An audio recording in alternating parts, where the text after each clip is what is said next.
On today's show, some Houston Rockets season reflection as we look back on some of the biggest surprises and disappointments of this past campaign. What were some of the most encouraging signs from this past season, as well as the best games played, and so much more. It's all coming up on today's Locked On Rockets. This is Mission Control, Houston. Ignition sequence start. 6, 5, 4, 3, 2, 1.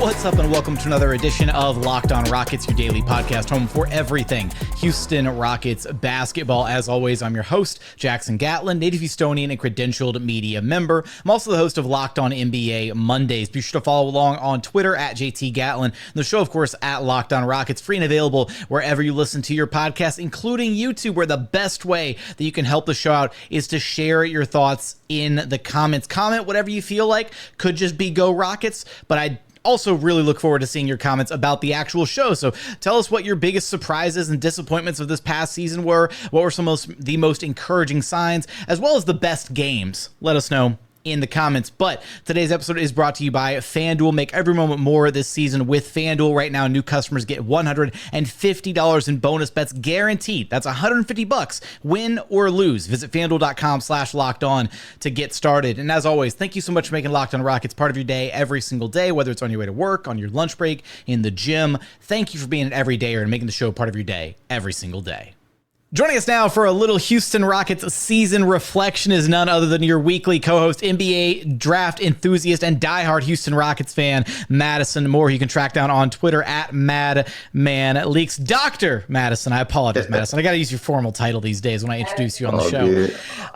Let's do a little reflection here on today's show, man. I mean, we've got a whole season of Rockets basketball to kind of look back on. There's no way that we can tackle all of that, over the course of one quick little 30-minute show, but some of the things we can get into on this one, I think, are some of the biggest surprises and disappointments over the course of this season, things that really stood out to us, as well as some of the most encouraging signs that we can hopefully take forward from this season into the offseason, into next season, things that this team can look to build upon, as well as we'll revisit some of our favorite games this season, because how can we not? I mean, it was a season full of some incredible games.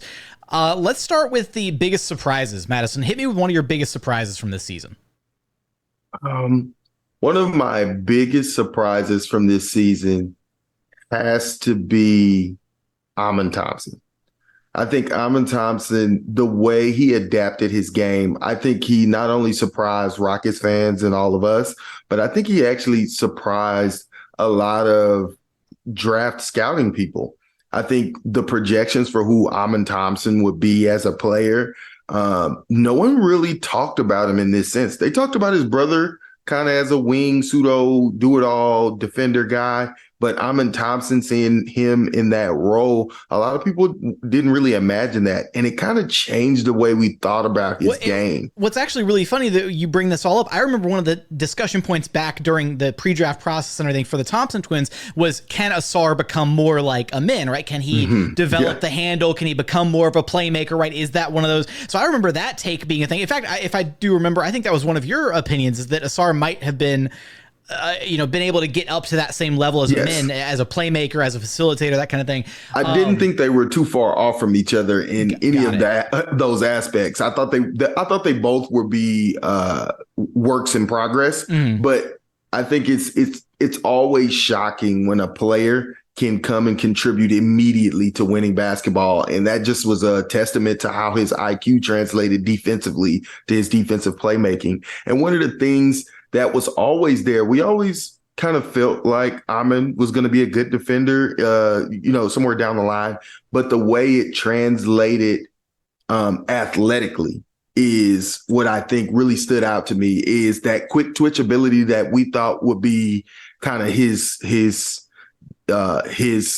strength on offense, getting to the rim, actually ended up being his strength on defense. And it kind of made him this incredible defensive player. And with his basketball IQ, he picked up the tricks of the trade and how to defend without fouling. He picked those things up, how to rotate and play team defense very well. And he kind of, by the end of the season, he got all of those things together where he could defend like a veteran guy and become a plus defender, all all NBA defense type player by the end of the season, which is incredible. And that's just one of the things IQ does. We knew he had a high IQ, but sometimes you don't always see it translate in the ways that you think it would. And defense is one of those ways that having a high basketball IQ helps you catch up and read what offenses are doing and be able to anticipate. And then him just as this incredible rebounder. I mean, we knew he was going to be a good rebounder, but my God, you know what I mean? Like double machine type stuff. If your life was on the line, maybe not your life. If you had how about this? If you had $1 million on the line and you needed an offensive rebound, are you going Tari or are you going Amen? Whew. Oh That's my a God. tough one, isn't it? That's a tough one, man. So torn. I don't want to be recency biased, but I might just go Amen just because Amen has the edge athletically. Like there's just sometimes like I think Tari has a nose for the ball. He probably got him beat with the nose for the ball. Yeah. But like athletically, like if it was on, what's an incredible rebound, big rebounder guy. Like I think that athletically he could get there on that type of player. Let's Nurkic, whatever. Okay. You see what I'm saying? Yeah, you're talking about having having a big body in the paint. Who's he going to be able to? So Tari's got to rely on sometimes, doing the work early, sneaking in there, or just having his nose for the ball or whatever, knowing exactly where the bounce is going to happen. That's a tough one, man. We need y'all's thoughts in the YouTube comments on that one, because I really don't know which way I would lean. I'm inclined to go with your pick of Amen for the edge athletically, but then I really think like Tari just has think of all the times we saw Tari and you're just like, how the hell did he walk away with that offensive rebound through like 3-4 players or just out of nowhere, like all the extra offensive boards that he got. So I might have to lean Tari on this one. That's a tough one though. That's a good one. Give me some thoughts in the YouTube comments. That'll be a fun one to discuss. Look, when I look back at this season, there are a lot of different things that were incredibly surprising. I think honorable mention here to just Jalen's stretch in March, because I think at least up to that point in the season, with what we had seen for 2/3 of the season, everything, the struggles were kind of there. For him to go from that to playing at the level that he was, it wasn't just like he caught fire for 5 or 6 games. He was playing like arguably the best player in the entire NBA, arguably best player in the world during that stretch. We were seeing him do some absolutely insane things. So I want to give that as a quick like honorable mention, because I think that whole like month of March was incredibly surprising, especially after the Alperen Sengun injury. But I also want to give a lot of credit to Fred VanVleet, who I was so impressed just overall with his season. But the thing that really stood out about Fred, and what I think really helped this team get back on track this year specifically, was his playmaking and his ball security, right? Fred did a great job of initiating and running the offense and making sure guys were in their spots. And obviously coming in, one of the main issues from last season, right, was the lack of ball security, being one of the worst teams in the association with turnovers, all that stuff. So that was clearly an area of emphasis that Ime and company wanted to have cleaned up. And Fred took that to heart, right? He had a wildly successful assist to turnover ratio this season, took great care of the basketball, even though that led to, I think that the side effect of that, right, is the Rockets were, slower in pace. They played in the half court a lot. They didn't get out in transition. They didn't really highlight some of the strengths of their young athletes in Jalen Green, Amen Thompson, later on Cam Whitmore, until much later in the season. But that was just kind of one of the side effects of, you had to do that to slow things down, to make sure that those turnovers weren't happening, to get guys in the right spots offensively. Ime mentioned during his exit press conference that he kind of kept things a little vanilla as far as his drawn up plays and his ATOs and that kind of stuff. So I think that absolutely played a factor as well. But I just want to give Fred a ton of credit, because everything that I had heard about Fred, everything that I knew about him as a player, I thought he would be a good fit. But then you saw like Raptors fans just like tearing him down constantly, blaming him for all the stuff with the young guys in Toronto. And he could not have been further from that like caricature that they tried to paint of him when we actually got to see him here in person for an entire season. Yeah, I mean, I think that's another good thing is, the reporters, though, the credentialed reporters in Toronto sang a different tune. They said that Fred would be all the things and that's why I think it's important, guys, when we get on Twitter, it's great to have all these takes and have these conversations. But, you know, some of these guys are credentialed for a reason, man. They're behind the scenes. They have the real pulse of what's going on. And I think that's just like another telltale sign. Like, listen to your credential guys who's on, you know, who's there. But I also have one honorable mention is one I kind of forgot, but I think it is the biggest surprise and honestly the Rockets' biggest strength is their defense this year. I mean, if you asked us going into this year, will we be a top 10 defense? I don't know if I agree. I thought we'd be improved. What do you mean? If you asked, we did right on the preseason show. Like, I'm like, what do you mean if we did? We made predictions on this. We did a whole thing, and that was my thing. Is me and Alicom both thought we were like, we think this could be a top 10 defense. Like we had talked ourselves into it. Yeah. Oh man. You know what? We need to do one of those like mystery science 3000 things and like revisit. We need to I'm gonna go like from future years from now on. We're gonna do the preseason predictions episode or whatever, and then I'm gonna like splice it up into certain segments, and then we can revisit it at the end of the year and be like, man, we were damn wrong on that or damn right or whatever. So yeah. Yeah, well, I was surprised. Top 10 is kind of crazy to me, I think. Honestly, top 10 defense is nothing to balk at. Like, that is championship level defense. So that's very surprising that a young team can turn it around. I mean, we were bottom third of the league last year to top 10. That's kind of ridiculous. Arguably a better, more impressive improvement than just jumping from 22 wins to 41, because you could have done that with offense, whatever, but to get it done with defense was incredibly impressive.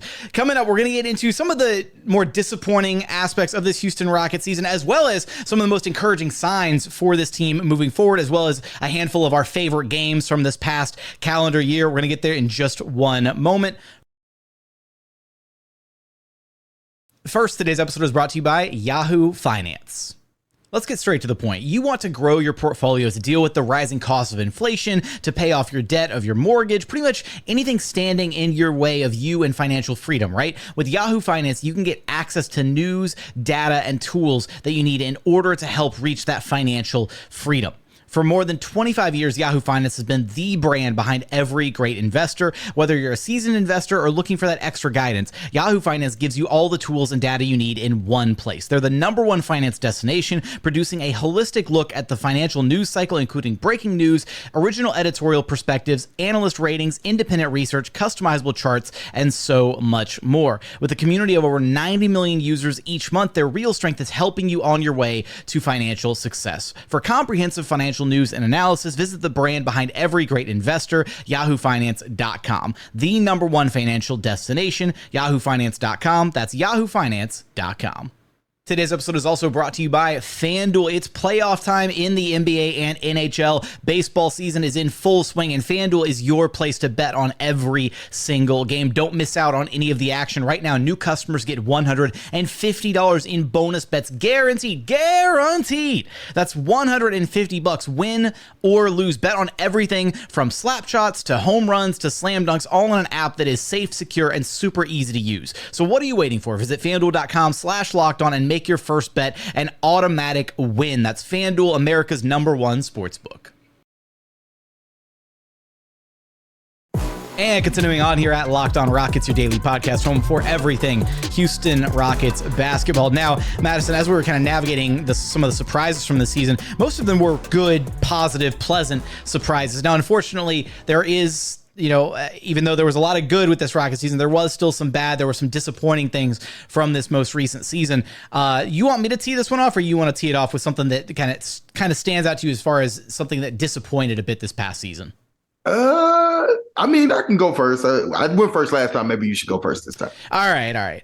I'll start with an easy one here, and that was Tari Eason's injury, right? Like losing Tari Eason was, I mean, you can extend that to just injuries, right? Blanket injuries, and apply it to Tari, apply it to the early season injury to Amen Thompson, apply it to losing Alperen Sengun. Obviously, that would be applicable to all of them, but I do think that it's just like losing Tari as such an instrumental piece of this team, and as quickly as they lost him, right? Because it's not even like he had played a half season or this was like a late season injury like Alperen Sengun. Not to minimize his injury, but it's just, you still got a really good look at him for 3/4 of the year.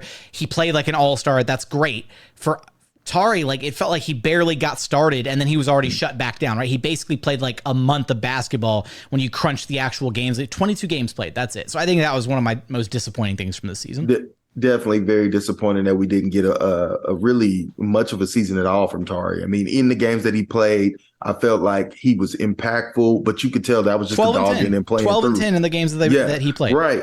And you know, he finished some games and was the reason we won some games late, but you can tell that injury was bothering him, and we still didn't get the Tari that we know he can be. And even though we still did get a very good Tari, injuries in general, I thought kind of, you know, was deflating for this team and was a challenge for this team. But I like to think of those things as like the type of things you have to go through as a team to where the next guy can step up and contribute in those ways when guys go down. So I thought it was actually a good growing experience for the other young guys as they stepped up into bigger roles, like Cam, like, you know, other guys on the team. Even like, so I think there's a silver lining there. Because Amen played that, like, the Swiss Army knife wing defender role, right? Which there wouldn't have been many minutes for that if Tari was healthy, because that's another 30, 35 minutes a night that he would have been eaten up as clearly. Because, I mean, the fact that Ime closed with him a couple times in that very small sample size tells me that if he had Tari the whole season, a healthy Tari, that he didn't have,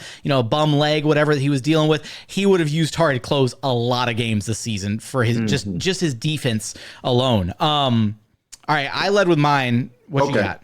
I mean, I think I'm gonna go probably the easiest disappointment too. It was the first 3 sections of the season of Jalen Green's season. I think Jalen Green was pretty disappointing for the betterment of this year. He came on strong at the end. You talked about that as one of the surprises, because honestly, the leap he had in year was unlike anything we've ever seen in basketball. But when you look at big picture, I think Jalen really struggled to find himself in this offense. He really struggled to find how to get in rhythm through games. But I think he learned a lot about himself, and he kind of talked about that. He's been talking about it in reports about how he thinks he's more of an energy guy and different ways he can get himself in rhythm, and him becoming a more all around player. But man, it was ugly at times. It was really, really ugly. And for a lot of our expectations coming in, as you know, he's one of our most promising young players,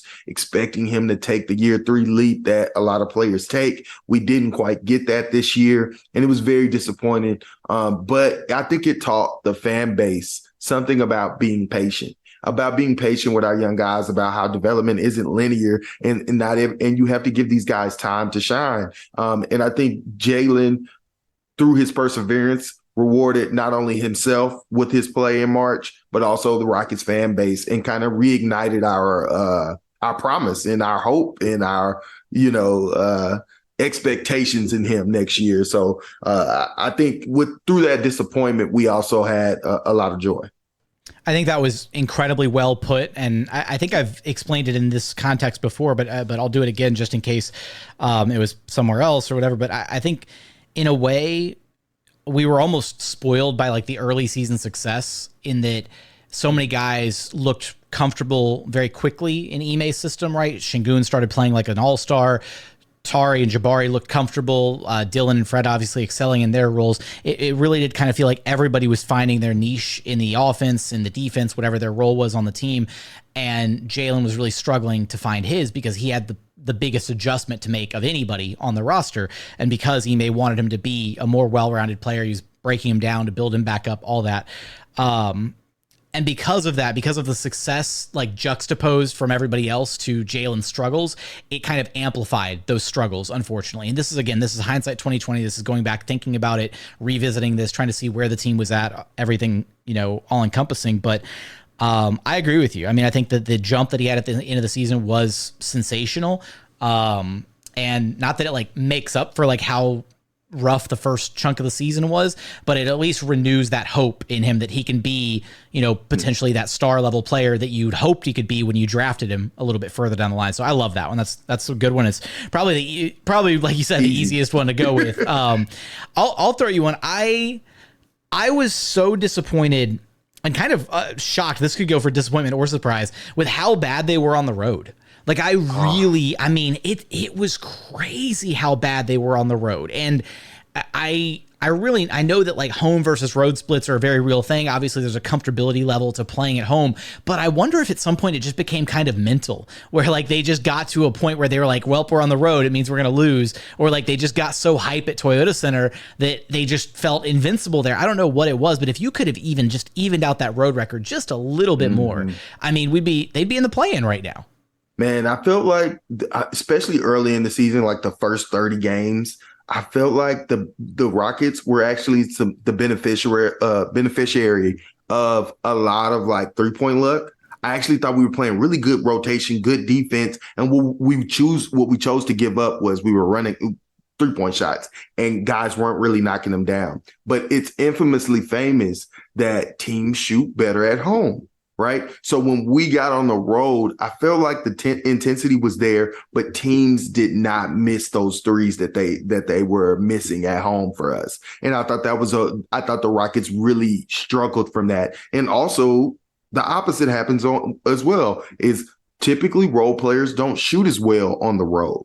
And so when those things flip and you have a young team who is still trying to find their identity, I think that stuff kind of got blown up early in the season. And as you can see, as the season went on, we did get a lot better on the road. But I think that was what I identified by just eye test, watching games over and over again. No, that makes perfect sense. And it's also worth chiming in here as well. And this is a given disappointment, not making the play-in tournament. Like that stings a little bit. They were right there at the tail end. I mean, they go through so much adversity. So it's like, it's not like a major disappointment. It's just like one of those like, damn, almost had it, right?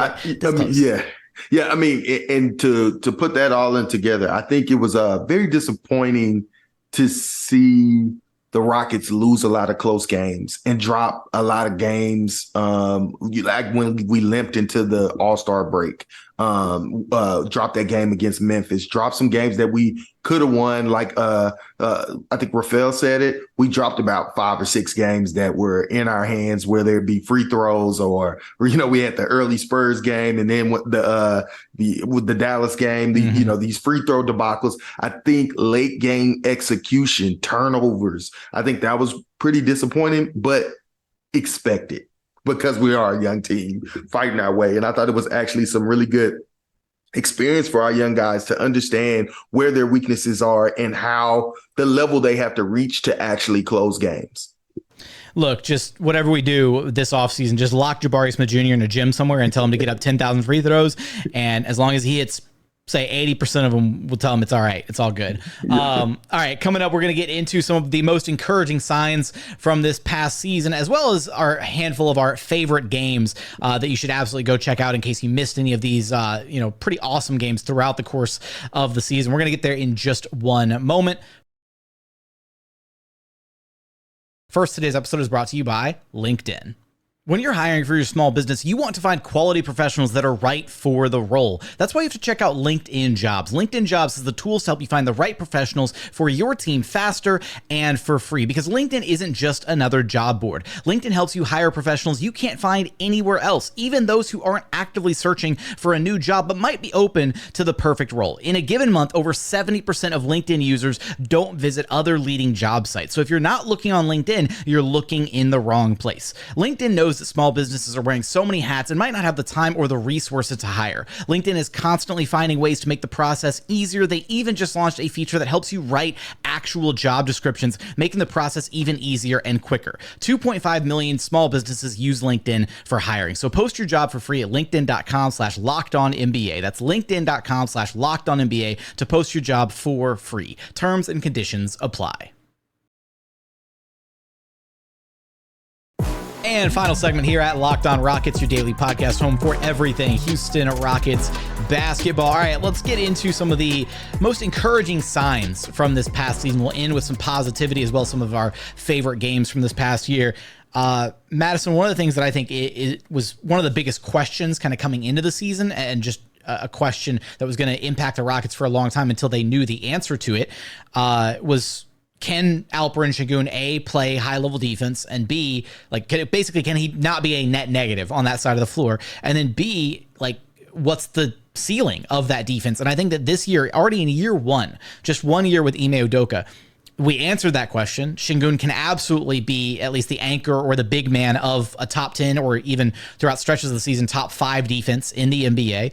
And even at times, you could make the argument Sengun was a plus defender throughout stretches of this season. His impact on the court, there might be certain mismatches or certain matchups that aren't as favorable to him, and that happens over the course of an 82-game season. You have to have counters on counters on counters, but I do think by and large, you have to be really impressed with the year that Sengun had defensively and what it meant for the team for the season as a whole.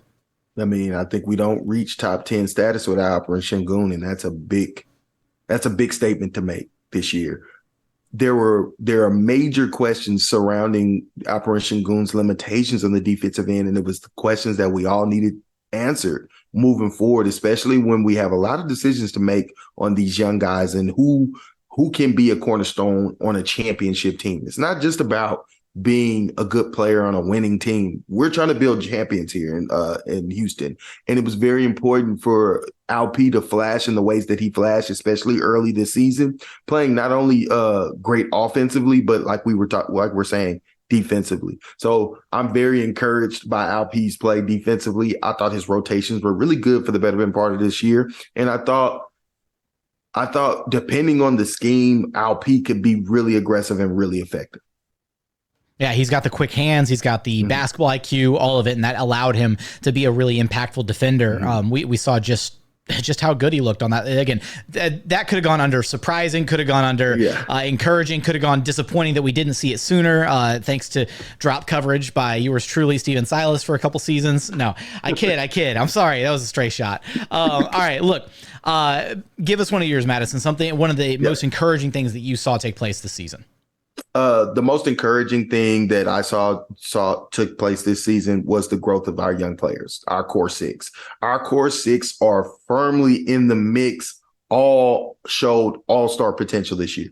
Every last one of them, even Tari Eason in his short stint. You've seen the flashes. We can clearly see the development, and I think that is the most encouraging part of this Houston Rockets team. It's so encouraging that we kind of are worried about how we can handle all core six. Can we retain them all? Right? They're all so promising. Even though I feel like we haven't quite found our number one option just yet, I feel like there's easily 4 to 5 guys who can easily get there, and that's very encouraging. And that's what we want to see as a young team. And even if we got 3 number 2 options, you know what I mean? I think that could be a championship team with great coaching. So I really am encouraged about this Rockets team. I'm really excited about these guys. And I know I haven't mentioned out of the core 6, Cam Whitmore. What Cam Whitmore did this year is probably the most impressive in showing that he can immediately score on this level. Immediately. That is a very rare thing where guys come in and their offense translates immediately. That I mean, defense is about effort and IQ, right? And ability. But when a guy is that polished at putting the ball in the hoop immediately, that is some star level talent there. You know what I mean? And so once the other parts of his games come together to make him more a complete player like Jalen, then I think we'll start to see some of that all-star, superstar upside for him as well. Some God-given natural talent right there for Cam Whitmore. Yeah. Dude is an absolute bucket. I know we touched on these both at various points earlier in the show, but a couple of the other ones that I had marked down for most encouraging signs. Obviously, Jalen Green's month of March, his entire year can be pointed to as just say his overall development, getting better in all facets of the game. But then seeing that month of March, seeing the growth in his game, the again, different approaches to driving, figuring out how teams are guarding him, handling double teams, just all of that, right? From basically tail end of February to the end of the season. A lot of growth in a very short amount of time for Jalen Green. And then you talked about Amen adapting to his new role. I had that marked down as well, just because, again, I think that for a guy that primarily had the ball in his hands for so much of his career up to that point, and then suddenly became an off-ball presence and threat and significant threat to make things happen either out of the short roll or out of the dunker spot or just roaming the baseline, all the different ways that he was effective. I think that showed a lot of just innate talent and ability to adapt to your role, right? The fact that he wasn't just like, oh, I don't have the ball in my hands, I don't know how to play. Like it was like, no, okay, coach, you want me to go here? Bet, like I'll do this. And they basically turned him into, and all NBA defensive caliber wing, like within the inside of one season, because he started the season as a backup ball handler before Aaron Holiday broke into the rotation, and it had its warts early on. It didn't look great. So maybe the injury and maybe the slow playing it with Amen was the best thing that could have happened to him for his Rockets career. But wanted to at least highlight those really quick. Yeah, I mean, just versatility. I think that is Amen is just this versatility, ridiculously versatile player. But yeah, man, I think for the most part, this team has grown in ways that I think all Rockets fans can be incredibly encouraged with. And I feel like we finally have we've always had the talent, but now we have the developmental component with our coaching staff. And I think that is the biggest change this year. And now we'll start to see the exponential growth that we want to see in our young guys. All right, well, we're going to wrap this thing up with a few of our favorite games from this season, games that you could absolutely go back and rewatch, revisit, because, reliving some of the best games of the season is always a special treat for myself to get me through a long off season. But Madison, I'll let you tee it off first. Your favorite game, or one of your favorite games from this season? One of my favorite games from this season. All right, I have to do the easy one, man. The Jalen Green put us on his back for, what was that, the 11th straight or the 10th straight against OKC? Oh, OKC was 10th straight. 10th straight. Yeah, all right. 10th So the 10th win. straight, for the 10th straight win, that's one of my favorite games because I feel like that answered a lot of questions that were still surrounding around if Jalen had the dog in him to bring this team back in times of need. There are times when your team is kind of needs your star player to get them through rough patches in a game. And I thought Jalen Green throughout that entire game got our guys in rough patches, got through rough patches and trusted his teammates, even though his teammates weren't really feeling it early on in that game. And they repaid him in overtime with some big shots as he was as the facilitator. I thought that was a incredible all-around game by the Jalen Green, and also a good team win when guys fought through adversity all through to beat a very good OKC Thunder team. Yeah, I still think that game, some of the wind was kind of taken out of the sails of the Rockets going into the Warriors game on April 4th. That was because they had already fallen behind a little bit with a few losses. But I think that Thunder game, up to that point, that was the most important game played in the last 3-4 years of Rockets basketball, arguably. So yeah, I'm right there with you. That game was absolutely sensational. Jalen was incredible, and that one had response after response after response to keep the Rockets in it or help them pull ahead. He had that 37 points, 10 boards, 7 assists in that game. For me, I'm going to go with the first. I already talked about the road winning issues. I'm going to go with the first road win of the season on the road against the Denver Nuggets. They beat Denver 114-106. And this was another game where the Rockets just all around, like everybody contributed. Everybody performed incredibly well in this game. This felt like one of those early games of, this is what it looks like when all 5 of the starters are clicking, right? This is what it looks like when everybody's on the same page. Jalen had 25, Fred had 26, Sengun had 17, 10, and 7, Jabari had 9, 10, and 5. Like, this was a game where everybody contributed in a pretty significant way. Even Jeff Green, right, was really effective against the Nuggets all season long in all the matchups against the Nuggets, but he played a significant role off the bench. I just remember that feeling of like, finally, like you break the seal and you get the first road win. That, like, cause like it was plaguing the Rockets at that point. Like, I think they were they had lost, what were they at this point? They were 10-9. So I think they had lost, I don't know, like 7 or 8 games on the road at that point. Like they were 0-7 or something going into this game on, road games. So yeah, I'm going to go with that one for one of my first favorite games of the season. That's a really good one, especially I like that it was such an all-around effort for the whole team, and which kind of brings to me, a couple games where I thought the combination of Jalen and Sengun really flashed the future of this team. And those games to me was the Sacramento Kings game. Well, the game that Alp got hurt at the end. I thought the team played incredibly well defensively and all around offensively. I thought Jalen kind of had a rough start, but fought through and had a good second half. And I thought Alp and Jalen were really finding their rhythm together. That really started in that Clippers game that we lost. We actually got out to that was the one game that we lost in the middle of the streak. I think we were like 11 of 12 or something like that. But the Clippers game that was on national TV, Alperen Sengun and Jalen Green, I thought were really good that game, especially Alp. Alp was excellent that game, but I liked how they played off one another in the That was the game Jalen had multiple backdoor cuts playing off Alp in that game. Yes, yeah, exactly. They were playing off each other. It was like a dance. You know what I mean?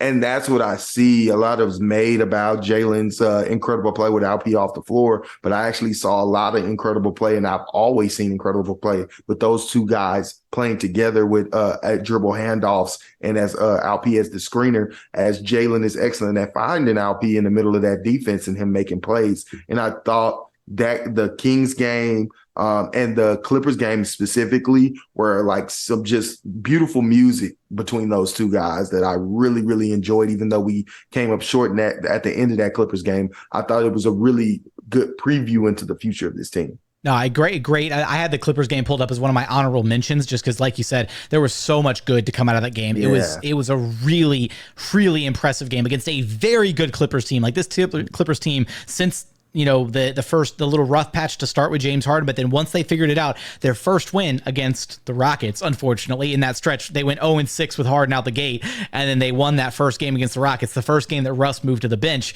and then they figured it out from that point on. One of the most dominant teams in the NBA from that point on in the season. I'll give you one more, though, a really great game of Jalen and Sengun coexisting and dominating together. Was that really dominant win at the end of January against the Lakers. 135-119, Rockets-Lakers game.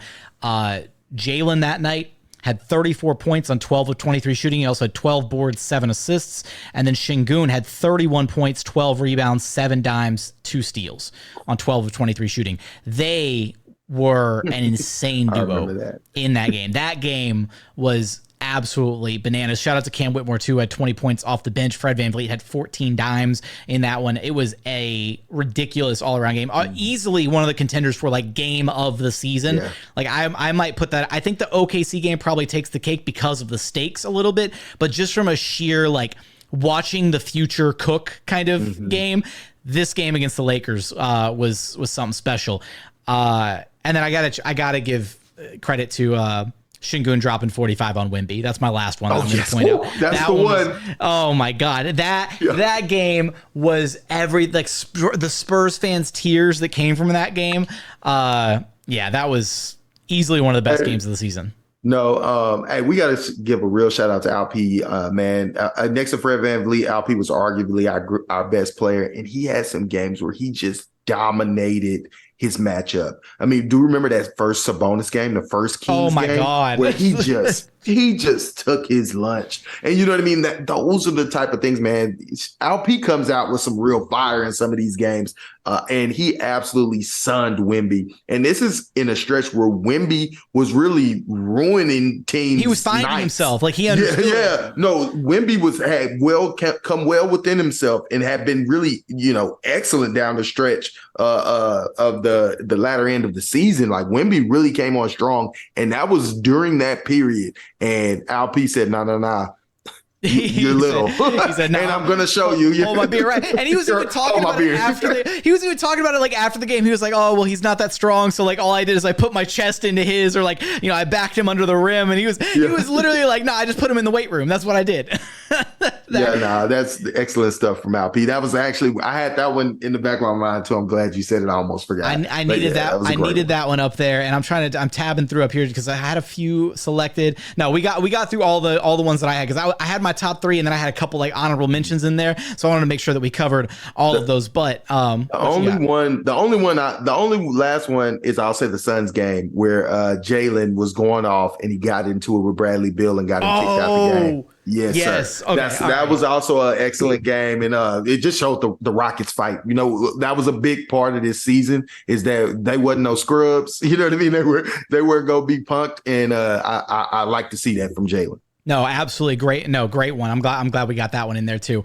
We want to know your favorites throughout the season. Drop some of your favorite games. Give us your top 3, your top 5, whatever in the YouTube comments, as well as your thoughts, some of your feelings about this Rocket season, kind of reflecting back on it. What were some of the biggest surprises and disappointments to you? Most encouraging signs? Let us know in the YouTube comments. But Madison, let everybody know where they can track you down at. Yeah, you can come follow me on Twitter at MadmanLeaks. Come talk Rockets basketball with me. That's going to do it for another edition of Locked On Rockets. As always, thank you so much for checking out the show. If you haven't done so yet, please consider subscribing wherever you listen to your podcasts or on YouTube. Just search Locked On Rockets. Be sure to like, comment, and subscribe. And if you're listening via Apple Podcasts, a 5-star review helps us out a ton. But as always, thank you so much for watching. Thank you so much for listening. And we look forward to having you back right here at Locked On Rockets, your daily podcast home for everything Houston Rockets basketball.